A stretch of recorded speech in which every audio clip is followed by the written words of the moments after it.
The field of regenerative medicine is really coming into its own lately, and I think there's a lot of confusion regarding this space and what do some of the different terms mean and what are some of the different types of regenerative medicine. And I think oftentimes people will speak about regenerative medicine and use the term stem cell therapy interchangeably. And really, stem cell therapy is just one small component of regenerative medicine, and there are a lot of different types of cells, and there are also different things that you can combine with stem cell therapy to create a truly regenerative response. So the concept of regenerative medicine is basically harnessing your body's own healing potential to reverse some of the effects of different degenerative diseases or maybe even acute injuries.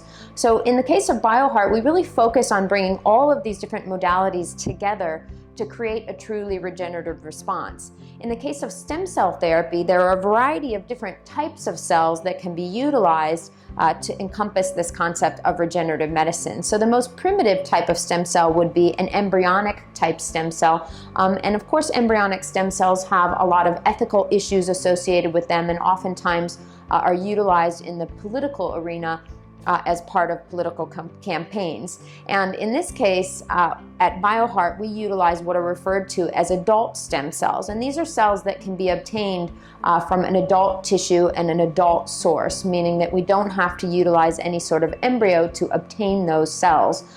Examples of adult type stem cells include stem cells from the fat tissue, stem cells from muscle, stem cells from cord blood, stem cells from bone marrow, a variety of different sources. And what's different between the two types of cells is that an embryonic stem cell is designed to create an entire being. In other words, eventually will form a baby, whereas an adult stem cell is committed to only forming certain types of tissue. In the case of most degenerative diseases, or the ones that we've been focusing on at BioHeart, we know that we want to form a specific type of tissue, so it makes sense to utilize a stem cell that's committed to forming these different types of tissue.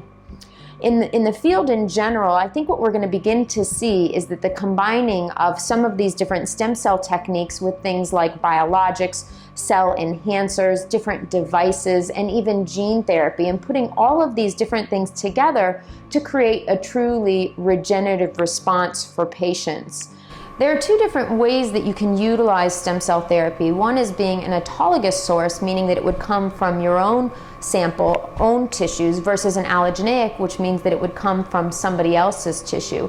The reason that you can utilize these cells in an allogeneic type way is because there's a specific population of cells called the mesenchymal cells, which are actually immunosuppressant, which means that not only will they not elicit an immune response, but they will actually suppress an overreactive immune system. So for this reason, you can utilize the cells in non-matched donors, and you can also use them to help suppress an overreactive immune system, which is often the case in autoimmune type diseases or things like graft versus host disease. At BioHeart, we actually utilize both type of cells. So we have autologous source cells, meaning that we get the cells from the same patient, and then we also have a variety of different products where we're looking at an allogeneic type source.